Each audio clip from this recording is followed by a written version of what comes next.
بسم اللہ الرحمن الرحیم۔ کو بچاتے ہوئے تمہید میں نہیں جاتا، بلا تمہید ہی اپنے عنوان پہ آغاز کلام کرنے لگا ہوں۔ میرا عنوان حسن مصطفیٰ صلی اللہ علیہ وسلم۔ حسن کا معنی کیا ہے؟ حسن کا معنی ہوتا ہے خوبصورتی۔ تو ہمارا عقیدہ ہے میرے نبی کی صورت بھی خوبصورت ہے، میرے نبی کی سیرت بھی کیا ہے؟ خوبصورت ہے۔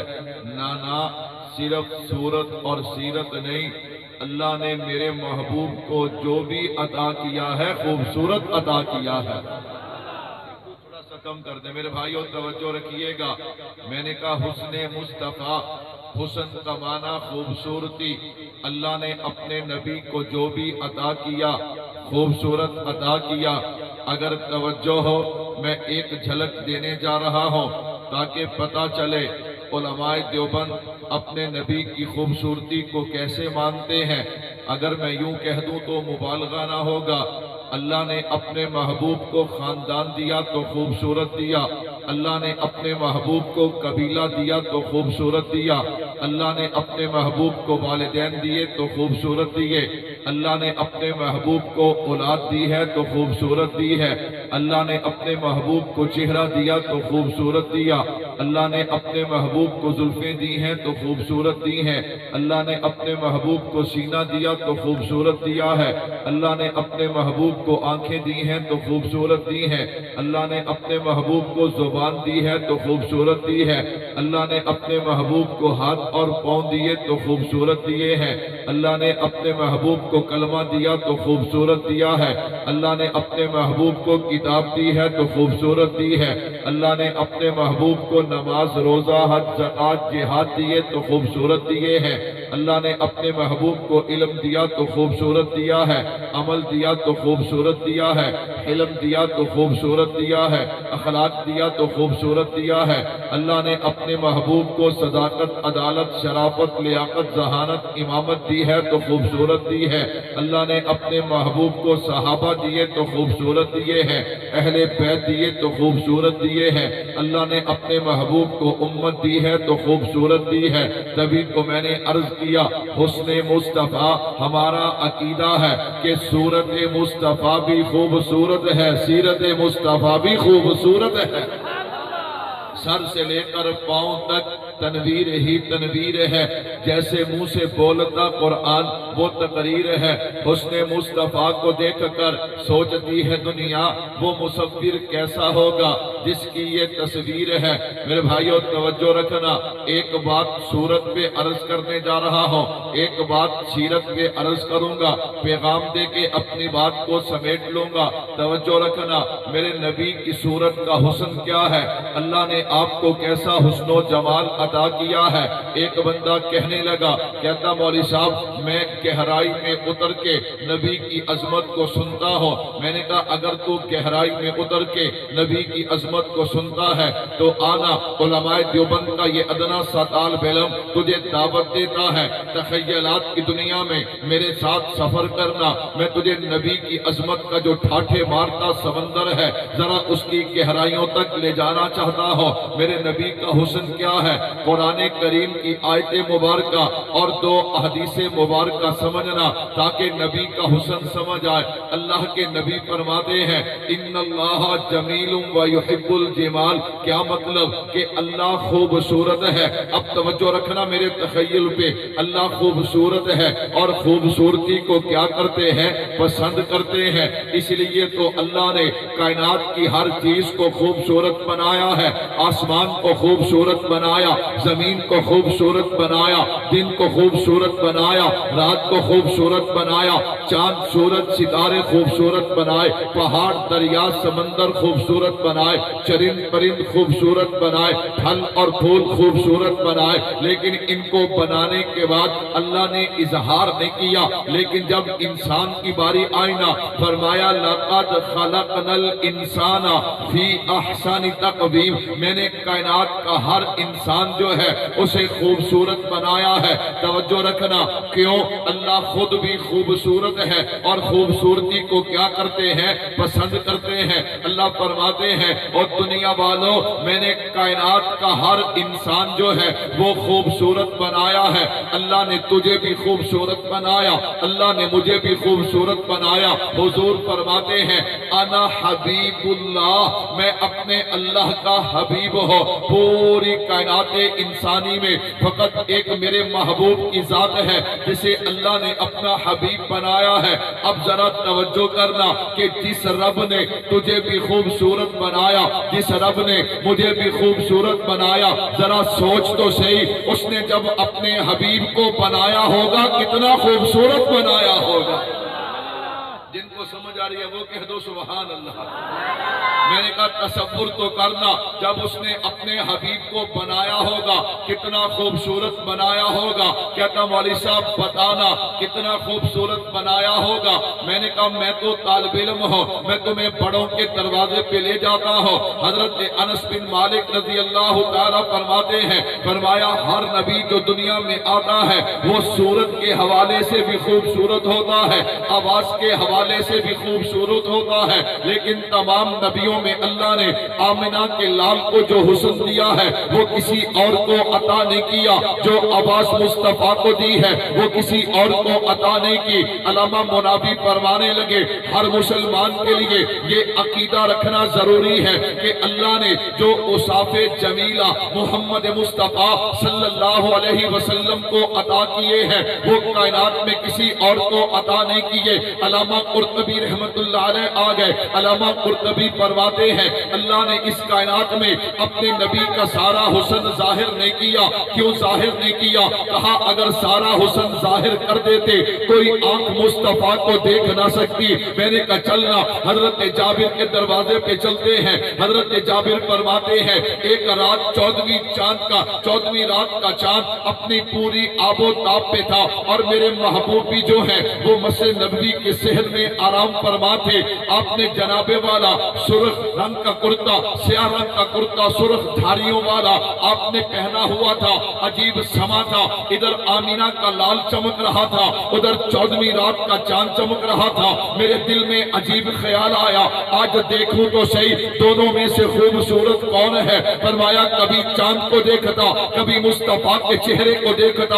حضرت جابر سے میں نے عرض کیا حضرت وقت تھوڑا ہے ذرا بتائیے نا فیصلہ کیا کیا؟ حضرت جابر نے جو فیصلہ کیا ہے کوئی شاعر اپنے انداز میں یوں نقل کرتا ہے کہ چاند سے تشبیہ دینا یہ بھی کوئی انصاف ہے، چاند کے منہ پہ چھائیاں ہے کملی والے کا چہرہ صاف ہے۔ میرے بھائیوں میرے نبی کا حسن کیا ہے؟ میں تھوڑے وقت میں زیادہ باتیں کہہ دینا چاہتا ہوں، توجہ رکھنا۔ میرے نبی کا حسن کیا ہے؟ آپ کا ذوق بنتا جائے گا، میرا عنوان کھلتا جائے گا۔ کہتا مولوی صاحب نبی کا حسن کیا ہے؟ میں نے کہا اگر تو مجھ سے پوچھے گا نا کہ نبی کا حسن و جمال کیا ہے، نبی کی عظمت نبی کی شان کیا ہے، میں کہا میں نے تو طالب علم ہوں لیکن میں اپنے انداز میں نبی کی عظمت یوں بیان کیا کرتا ہوں، نبی کا تعارف یوں کروایا کرتا ہوں کہ جو حضور انور ہے، دو جہاں کے پیغمبر ہیں، محبوب رب انور ہے، جو شافی محشر ساقی کوثر خلق عظیم رحمت للعالمین ہے، جو کائنات میں برتر ہے، محبوب رب اکبر ہے، خدا کی قسم تمام انبیاء کے افسر ہے۔ ہمارا عقیدہ ہے نبی کا شان بیان ہو مومن کا ایمان تازہ ہوتا ہے، جن کا تازہ ہو رہا ہے وہ کہہ دو سبحان اللہ۔ ایک بندہ کہنے لگا مولوی صاحب موسیقی روح کی غذا ہے، موسیقی کیا ہے؟ ہم نے کہا ہوگی۔ کہتا تم مولوی کہتے ہو ہوگی؟ میں نے کہا ہوگی۔ کہتا جی کیا مطلب؟ میں نے کہا ان کی روح کی غذا جن کی روحیں گندی اور مردہ ہیں، اللہ کا شکر ہے ہماری روح گندی بھی نہیں ہے مردہ بھی نہیں ہے، ہماری روح کی غذا یا تو ذکر خدا ہے یا ذکر مصطفیٰ ہے، کہہ دو سبحان اللہ۔ چلو یوں نہیں، جن کے ذکر مصطفیٰ ذکر خدا روح کی غذا ہے. جو کہتے موسیقی روح کی غذا ہے وہ خاموش رہے، لیکن جو ذکر خدا، ذکر مصطفیٰ کو روح کی غذا کہتے ہیں وہ کہہ دے سبحان اللہ. میں نے کہا اگر تو مجھ سے پوچھے گا نبی کا حسن و جمال کیا ہے، نبی کی عظمت اور شان کیا ہے، میں تو یوں تعارف کروایا کرتا ہوں کہ جو حسین ہیں، دل نشین ہیں، محجبین ہیں، بہترین ہیں، بالیقین ہیں، جو صاحب جمال ہیں، صاحب کمال ہیں، رحمت سے مالا مال ہیں، فضلۃ الجلال ہیں، جناب آمینہ کے لال ہیں. میں نے کہا اگر تو مجھ سے پوچھے گا نا ان کا مقام کیا ہے، ان کی عظمت اور شان کیا ہے، میں تو ان کا تعارف یوں کروایا کرتا ہوں یہ میرے نبی کا مقام ہے. اگر وہ بولے تو اللہ کا قرآن بنتا ہے، اگر وہ ہاں کریں تو چیز حلال ہوتی ہے، اگر نہ کریں تو چیز حرام ہوتی ہے. یہ میرے نبی کا مقام ہے. نظر اٹھا دے تو آسمان کو بلندیاں ملتی ہے، نظر جھکا دے تو زمین کو وسعتیں ملتی ہے. یہ میرے نبی کا مقام ہے کہ چہرہ ظاہر کرتے دن کو اجالا ملتا ہے، زلفیں بکھیر دے رات کو اندھیرا ملتا ہے. یہ میرے نبی کا مقام ہے. جو رات میں سوار ہو تو معراج ہوتا ہے، صدیق کے کندھے پہ آ جائے تو ہجرت ہوتی ہے. یہ میرے نبی کا مقام ہے کہ میرے نبی کو پسینہ آ جائے گلشن مہکنے لگتے ہیں. یہ میرے نبی کا مقام ہے. میرا نبی مسکرا دے جنت کو بہاریں ملتی ہیں. یہ میرے نبی کا مقام ہے کہ جب تک کائنات میں قدم نہیں رکھا ہر طرف خزاں ہے. میرے محبوب نے کائنات میں قدم رکھا ہے، اللہ نے خزاں کو بہار میں بدل دیا. یہ میرے محبوب کا مقام ہے. جب تک کائنات میں قدم نہیں رکھا ہر طرف اندھیرا ہی اندھیرا ہے. میرے محبوب نے کائنات میں قدم رکھا ہے، اللہ نے اندھیرے کو اجالے میں بدل دیا ہے. یہ میرے محبوب کا مقام ہے. اگر اماں کے شکم میں آتے ہیں اماں پتھروں پہ قدم رکھتی ہے، اللہ پتھروں کو بھی نرم کر دیتے ہیں. یہ میرے محبوب کا مقام ہے. اماں کے شکم میں آتے ہیں اماں رات کو باہر نکلتی ہے، آسمان کے ستاروں سے آواز آتی ہے آخری نبی کی اماں تجھے سلام ہو. یہ میرے محبوب کا مقام ہے. اگر اماں کے شکم میں آتے ہیں اماں پانی لینے کے لیے کنویں پہ جاتی ہے، ڈول کھینچنا نہیں پڑتا، پانی اٹھ کے قدم چوم لیتا ہے. یہ میرے محبوب کا مقام ہے. چاند کو اشارہ کرے تو ٹکڑے ہو کے قدموں میں آتا ہے، جاتے ہوئے سورج کو اشارہ کرے اپنی جگہ پہ واپس آتا ہے. یہ میرے محبوب کا مقام ہے. بیمار بکری پہ ہاتھ پھیر دے اللہ دودھ کی نہریں جاری کر دیتے ہیں. بیمار اونٹنی پہ سوار ہو جائے اللہ تیز رفتار بنا دیتے ہیں. یہ میرے محبوب کا مقام ہے. ابو جہل کی مٹھی میں اگر پتھروں کو اشارہ کر دے وہ بھی پڑھتے ہیں اشہد اللہ الہ الا اللہ و اشہد ان محمدن عبدہ و رسولہ. یہ میرے محبوب کا مقام ہے. قدموں میں ذرہ آئے تو ستارہ بنتا ہے، چھوٹا آئے بڑا بنتا ہے، بد تہذیب آئے وہ تہذیب بنتا ہے، بد اخلاق آئے وہ اخلاق بنتا ہے. عرب کے بدو آئے زمانے کے امام بنتے ہیں. نانا یہ میرے محبوب کا مقام ہے کہ قدموں میں کالے رنگ کا بلال آئے، بلال چلتا فرشوں پہ ہے، آواز اللہ کے عرشوں پہ آتی ہے. میرے بھائیوں توجہ رکھیے گا. میں نے کہا حسن مصطفیٰ کیا ہے، تفسیرات کا وقت نہیں ہے. میں نے کہا چلنا اگر تو سننا چاہتا ہے میں تجھے بڑوں کے دروازے پہ لے کے چلتا ہوں. میں تو طالب علم ہوں. میں نے کہا طالب علم چھوٹا ہے، چلنا ذرا بڑوں کے دروازے پہ چلتے ہیں اس نظریے کے ساتھ کہ نبی کا حسن و جمال سمجھ آئے گا، ایمان تازہ ہوگا. کہو بے شک. ابھی بھی سارے نہیں بول رہے. نبی کا حسن و جمال سنیں گے ایمان تازہ ہوگا. کہو بے شک. بنیا قسم چکی ہے مولوی تو زور لا اصلی بولنا سارے بولو میرے سب کا حصہ پڑ جائے. ایمان تازہ ہوگا کہ نہیں ہوگا؟ سننا چاہتے ہو نہیں سننا چاہتے؟ ماشاءاللہ. میرے بھائیو ایک دفعہ مل کے ماحول بنا کے کہہ دو سبحان اللہ. میں نے کہا بھائیو وقت مختصر ہے. میں آخری بات نبی کے حسن و جمال پہ کہہ کے پھر ایک بات سیرت پہ کہوں گا. میں نے کہا چل بڑوں کے دروازے پہ چلتے ہیں. میں صحابہ سے شروع ہوا، حضرت حسان کے پاس گیا. میں نے کہا حضرت بتائیے نا میرے سامعین سننا چاہتے ہیں نبی کا حسن و جمال کیا ہے. حضرت حسان فرماتے ہیں وَأَحْسَنَ مِنْكَ لَمْ تَرَقَتْ عَيْنِي وَأَجْمَلَ مِنْكَ لَمْ تَلِدِ النِّسَاءُ خُلِقْتَ مُبَرَّأً مِنْ كُلِّ عَيْبٍ كَأَنَّكَ قَدْ خُلِقْتَ كَمَا تَشَاءُ. تشریح کا وقت نہیں ہے. میں نے کہا چلنا حافظ شیرازی کے پاس چلتے ہیں. حافظ جی بتائیے نا میرے نبی کا حسن و جمال کیا ہے. حافظ صاحب فرماتے ہیں یا صاحب الجمالی و یا سید البشر من وجهك المنیر لقد نبر القمر لا يمكن السنا کما کان حقه بعد خدا بزرگ کوئی قصہ مختصر میں نے کہا چلنا حضرت شیخ سعدی کے پاس چلتے ہیں حضرت فرماتے ہیں بلغ العلا بکمالہ کشف الدجا بجمالہ حسنت جمیع خصالہ صلو علیہ وآلہ میں نے کہا چلنا حضرت پیر میر علی شاہ صاحب رحمت اللہ علیہ کے پاس چلتے ہیں حضرت بتائیے نا میرے نبی کا حسن کیا ہے حضرت فرماتے ہیں اس صورت نو میں جان آکھا جان آکھا کے جانے جہان آکھا سچ آکھا تے ربی شان آکھا کہ شان تو شانہ سب بنیا سبحان اللہ ما اجمل کا ما احسن کا ما اکمل کا کتھے مہر علی کتھے تیری سنا گستاخ اکی کتھے جا لگیا میں نے کہا چلنا علماء دیوبند کے سرخیل حضرت سید نفیس الحسینی شاہ صاحب رحمت اللہ علیہ کے پاس چلتے ہیں میں نے کہا حضرت بتائیے نا میرے نبی کا حسن و جمال کیا ہے حضرت نے قلم اٹھایا اور کمال کر دیا من کہہ کہ مسلمانوں یہ اشعار نہیں ہے ہر سنی کا عقیدہ ہے کوئی زبان خاموش نہ رہے تاکہ میرے نبی کے دشمنوں کو پتہ چلے کہ رات کے 1 بجے ہے لیکن نبی کے دیوانے اپنے نبی کا ذکر سن رہے ہیں حضرت شاہ صاحب کیا فرماتے ہیں اے رسول امی خاتم المرسلی تجھ سا کوئی نہیں تجھ سا کوئی نہیں جو مانتا ہے وہ زبان خاموش نہ رہے سردی اپنی جگہ رات کا 1 بجے اپنی جگہ لیکن پتہ چلنا چاہیے نبی کے دیوانے جاگ رہے ہیں نبی کے پروانے جاگ رہے ہیں اے رسول امی خاتم المرسلی تجھ سا کوئی نہیں تجھ سا کوئی نہیں ہے عقیدہ یہ اپنا بصد کو یقین تجھ سا کوئی نہیں تجھ سا یہ میرے نبی کا حسن و جمال ہے مجھے حضرت شاہ صاحب کہنے لگے تجھے ایک مشورہ دوں میں نے کہا جی مشورہ ضرور دیجئے لیکن میرے سامعین کو دیکھ کر یہ تھکے بیٹھے ہم نہیں تھکے الحمدللہ میرے بھائیو توجہ رکھنا حضرت شاہ صاحب کہنے لگے اگر نبی کی عظمت نبی کے حسن و جمال کو سمجھنا ہے تو یوں کر یہاں لاہور سے نکل اور دیوبند چلا جا کہاں چلا جا میں نے کہا حضرت دیوبند چلا جاؤں کہا ہاں دیوبند چلا جا میں نے کہا جی وہاں کس کے پاس جاؤں وہاں تو بڑی بڑی ہستیاں ہیں وہاں تو ایسے عاشق بھی ہیں جو موج میں آ کے جنت کو کہتے ہیں اے جنت کیا تجھ میں حور و قصور رہتے ہیں میں نے مانا کہ ضرور رہتے ہیں مگر اے جنت تو میرے دل کا طواف کر میرے دل میں حضور رہتے ہیں کیسا کمال ہے میں نے کہا حضرت وقت بہت تھوڑا ہے اور ہمارے مہمان دور سے تشریف لائے ہیں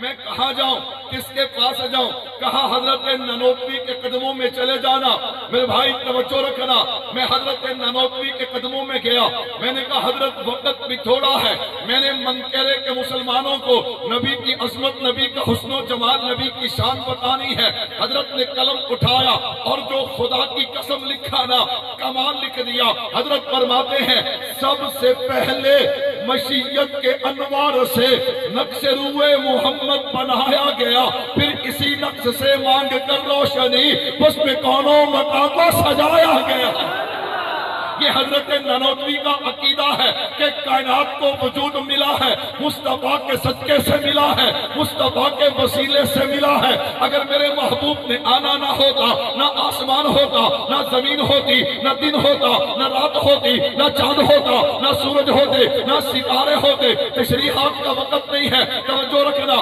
حضرت نے جو کہا میں نے کہا یوں نہیں کہہ دیا یوں ہوا میں نہیں کہہ دیا بلکہ پوری دلیل کے ساتھ کہا ہے اگر سننا چاہتے ہو تو مل کے کہہ دو سبحان اللہ میرے بھائیوں توجہ رکھیے سب سے پہلے مشیت کے انوار سے ہاں تاریخ کائنات کو اٹھا کے دیکھ کائنات میں ایک وقت ایسا بھی تھا نہ آسمان تھا نہ زمین تھی نہ دن تھا نہ رات تھی نہ چاند تھا نہ چاندنی تھی نہ سورج تھا نہ کرنیں تھی نہ ستارے تھے نہ جگمگاہٹ تھی نہ صبح تھی نہ شام تھی نہ سردی تھی نہ گرمی تھی نہ خزاں تھی نہ بہار تھی نہ جنت تھی نہ جہنم تھی نہ پانی تھا نہ آگ تھی نہ بلبل تھی تھی، نہ چہت تھی، نہ حسن تھا، نہ جمال تھا، نہ شجر تھے، نہ حجر تھے، نہ دریا تھا، نہ موت تھی، نہ کنارہ تھا، نہ حجر تھے، نہ شجر تھے، نہ آہ تھی، نہ فریاد تھی، نہ رونا تھا، نہ مسکرانا تھا، نہ سونا تھا، نہ جاگنا تھا، نہ کھانا تھا، نہ پینا تھا، نہ جذبہ تھا،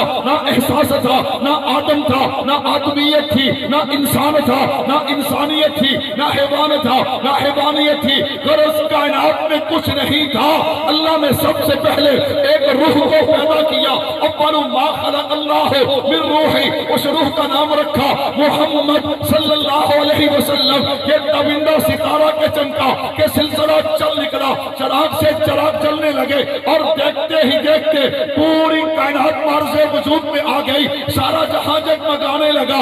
اسی کو حضرت نانوتوی فرماتے ہیں کہ سب سے پہلے مشیت کے انوار سے نقش روئے محمد بنایا گیا، پھر اسی نقش سے مانگ کر روشنی اس میں دونوں مکان کو سجایا گیا۔ وہ محمد بھی، احمد بھی، محمود بھی، حسن مطلق کا شاہد بھی، مشہود بھی، علم و حکمت میں وہ غیر محدود بھی، ظاہراً امیوں میں اٹھایا گیا۔ حشر کا غم کس لیے ہو اے قاسم مجھے، میرا آقا ہے وہ، میرا مولا ہے وہ، جس کے قدموں میں جنت بسائی گئی، جس کے ہاتھوں سے کاثر لٹایا گیا۔ میرے نبی کی صورت بے مثال ہے۔ میرے نبی کی صورت کیا ہے؟ سارے بولو کیا ہے؟ سارے نہیں کہتے صورت کیا ہے؟ چلو میں یوں پوچھ لیتا ہوں، کائنات میں کوئی صورت نعوذ باللہ میرے نبی کی صورت کا مقابلہ کر سکتی؟ اب دو صورتیں ہیں، ایک میرے نبی کی، ایک نبی کے دشمنوں کی۔ کن کی؟ اب ہم نے سوچنا یہ ہے کہ ہماری صورت نبی کے طریقے والی ہے یا نبی کے دشمنوں کے طریقے والی ہے؟ میرے بھائیو، محفل نعت کروانا بھی بہت آسان ہے، محفل نعت سننا بھی بہت آسان ہے، لیکن سن کے عمل کرنا بہت بڑا معنی رکھتا ہے۔ کیا رکھتا ہے؟ مولانا عبد الماجد صاحب کو مبارکباد دیتا ہوں، ان کی پوری ٹیم ہے ماشاءاللہ۔ آپ حضرات یقین جانیے، دل خوش ہوا کہ تھوڑے سے عرصے میں ہمارے اس بھائی نے محنت کی ہے، لوگوں کو جوڑا ہے۔ اللہ مزید بھی جوڑنے کی توفیق دے، سارے کہہ دو آمین۔ آپ جوڑو گے انشاءاللہ، اس نوجوان کا ساتھ دو گے انشاءاللہ۔ توجہ رکھنا، توجہ رکھنا میرے بھائیوں، میں نے کہا دو صورتیں ہیں، ایک صورت امام الانبیاء صلی اللہ علیہ وسلم کی اور ایک ان کے دشمنوں کی۔ ہم نے اپنے اساتذہ سے پڑھا اور سنا ہے۔ ایران سے دو آدمی آئے، دائیں آ کے بیٹھے، میرے محبوب نے بائیں منہ پھیرا، وہ بائیں بیٹھے، دائیں منہ پھیرا۔ کملی والے بتائیے تو صحیح وجہ کیا ہے؟ فرمایا ان کے چہروں پہ داڑھی نہیں ہے اور بغیر داڑھی کے چہرے مجھے پسند۔ میرے بھائی میں بیان کر رہا ہوں، آپ سن رہے ہیں، صورت مصطفیٰ کیا ہے؟ بے مثال ہے۔ کیا ہے؟ یار عظمت والی چیز کے ہوتے ہوئے بندہ غیر عظمت والی چیز کو قبول کرے، یہ تو عقل کے بھی خلاف ہے۔ کیا خیال ہے؟ انشاءاللہ چہرے حضور کی سنت سے سجیں گے کہ نہیں سجیں گے؟ انشاءاللہ جو کہتے ہیں سجیں گے ہاتھ کھڑے کریں ماشاءاللہ۔ جن کے پہلے نہیں ہے، جن کے پہلے نہیں ہے، جن کے ہیں وہ تو ہیں ماشاءاللہ۔ یہ 2 4 5 آدمی نے ہاتھ کھڑے کر دیے، اور پھر ہوگا کیا؟ اللہ اکبر۔ بس میں بات کو سمیٹ رہا ہوں، مجھے اپنے مہمان کا پورا احساس ہے۔ یہ مجھے انتظامیہ کی طرف سے پابندی نہیں ہے کہ آپ نے اتنا بیان کرنا ہے۔ انہوں نے مجھے 1 گھنٹہ کہا تھا، میں نے کہا اب اتنا لمبا کریں، ان کی جگہ میں بیٹھا ہوتا تو میں بھی یہی چاہتا نا کہ جلدی ہو جلدی ہو۔ بس میں سمیٹ رہا ہوں ان کے کرام میں، توجہ رکھنا۔ ہن بندیاں کیا کرنا ہے؟ مولوی صاحب دل تے بڑا کردا ہے داڑھی رکھ لواں، کی کر لواں؟ میں نے کہا پھر او ماں نہیں مانتی۔ کون نہیں مانتی؟ وہ جی ہمشیرہ نہیں مانتی، بہن نہیں مانتی۔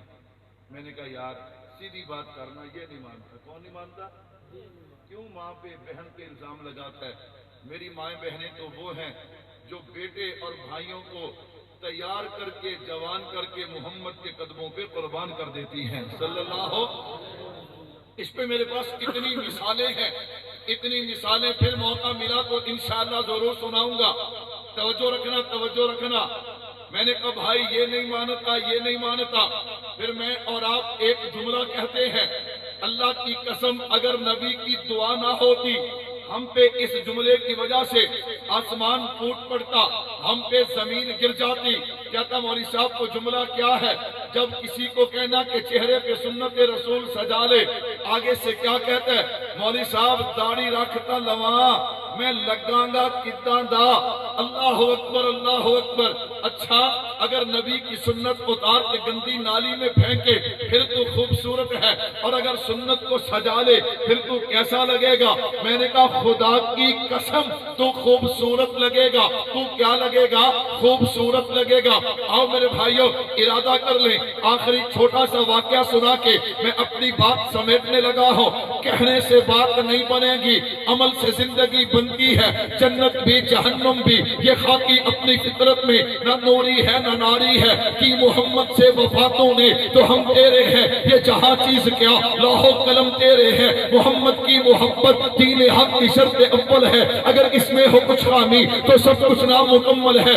ایک آدمی کو پتا چلا کہ جناب والا ایک نبی آئے ہیں، انہوں نے اعلان نبوت کیا ہے، یہ دیدار کرنے کے لیے مکہ کی سرزمین پہ پہنچا ہے۔ میرے مصطفیٰ کا دیدار کیا، جب حسن تھا ان کا جلوہ نما، انوار کا عالم کیا ہوگا؟ ہر کوئی فدا ہے بن دیکھے، دیدار کا عالم کیا ہوگا؟ میرے محبوب کا چہرہ دیکھا نا تو محبوب ہی کا ہو کے رہ گیا، قدموں پہ گر کے کلمہ پڑھتا ہے۔ کچھ عرصہ میرے محبوب کے پاس گزارا، اب کہتا اللہ کے نبی اجازت دیجئے، اپنی قوم کو بھی تبلیغ کرنا چاہتا ہوں، اجازت لے کے نکلے ہیں۔ جب قبیلے کے قریب پہنچے نا تو قبیلے والوں کو پتا چل گیا، اتنے دنوں کے بعد وہ نوجوان واپس آ رہا ہے۔ اسلام قبول کرنے سے پہلے ایک عورت کے ساتھ عشق تھا، ایک عورت کے ساتھ تعلقات تھے۔ جب اس عورت کو پتا چلا نا اپنی سہیلیوں میں بیٹھ کے کہتی ہے میرا دیوانہ ہے، میرا پروانہ ہے، پہلے گھر نہیں جائے گا، پہلے ماں کے پاس نہیں جائے گا، پہلے میرے دروازے پہ حاضری دے گا۔ اسے کیا پتا تھا، اسے کیا پتا تھا اب وہ تیرے دروازے پہ نہیں آئے گا، کیوں؟ تیرا دیوانہ تھا، اب وہ تیرا دیوانہ نہیں، اب تو وہ دیوانہ ہے محمد مصطفیٰ صلی اللہ علیہ وسلم کا۔ میں نے کہا نسبت مصطفیٰ بھی بڑی چیز ہے، جس کو نسبت نہیں اس کی بخشش نہیں۔ خود خدا نے نبی سے یہ فرما دیا جو تمہارا نہیں وہ ہمارا نہیں۔ صحابی گھر چلے گئے، ایک دن گزرا، 2 دن گزرے، 3 دنوں کے بعد یہ عورت تڑپ کے صحابی کے دروازے پہ آتی ہے۔ صحابی نے دور سے دیکھا، یوں نظروں کو جھکا لیا، بتا دیا کہ غلامی سے پہلے اور غلامی کی بات والی آنکھ میں اب فرق ہے، پہلے بے حیائی تھی اب حیا ہے۔ محمد کے غلاموں کی آنکھوں میں بے حیائی نہیں ہوا کرتی، حیا ہوا کرتا ہے۔ سر جھکا لیا، وہ عورت آئی۔ جب وہ عورت آئی نا تو صحابی کہنے لگے اے میری بہن واپس چلی جا، اے میری بہن تو میرے لیے غیر محرم ہے، میں تیرے لیے، میں تجھ سے کلام نہیں کر سکتا، تو مجھ سے کلام نہیں کر سکتی۔ وہ عورت کلام کرنا چاہتی ہے، صحابی نے کہا تلوار دیکھتی ہے، وارننگ دیتا ہوں، نہ گئی تو تیری گردن اڑا دوں گا۔ وہ عورت چلا اٹھی، کہنے لگی تو وہی تو میرا دیوانہ ہے جو میری ایک جھلک دیکھنے کے لیے نہ صبح دیکھتا نہ شام دیکھتا، نہ دن دیکھتا نہ رات دیکھتا، نہ آندھی دیکھتا نہ طوفان دیکھتا، نہ بارش دیکھتا۔ آج تجھے کیا ہو گیا؟ اتنے دنوں کے بعد آیا، 3 دن گزر گئے، تو مجھے ملنے بھی نہیں آیا، اور اگر میں ملنے آئی ہوں تو کیسی کیسی عجیب باتیں کرتا ہے۔ صحابی نے جو جواب دیا نا اسے کسی شاعر نے یوں نقل کیا، ہم نے دیکھی ہے وہ آنکھیں ساقی جام میں کی اب ہمیں ضرورت نہیں۔ ہاں صحابی پیغام دے گئے کہ جب تک صورت مصطفیٰ کو نہیں دیکھا تھا در بدر کی ٹھوکریں کھاتے تھے، اب صورت مصطفیٰ کو دیکھ لیا ہے، اب جینا بھی حضور کے لیے ہے، مرنا بھی حضور کے لیے ہے۔ اور میرے بھائیوں آج کی محفل حمد و نعت کے واسطے سے پیغام دینا چاہتا ہو، پیغام دینا چاہتا ہو، نعروں سے کچھ نہیں ہوگا، دعووں سے کچھ نہیں ہوگا، ہمیں عملی طور پہ یہ ثابت کرنا ہوگا کہ جینا بھی حضور کے لیے ہے، مرنا بھی حضور کے لیے ہے۔ پھر رب نے کبھی موقع دیا تو انشاءاللہ سورت کے بعد سیرت میں بھی کلام کریں گے۔ اللہ عمل کی توفیق عطا فرمائے۔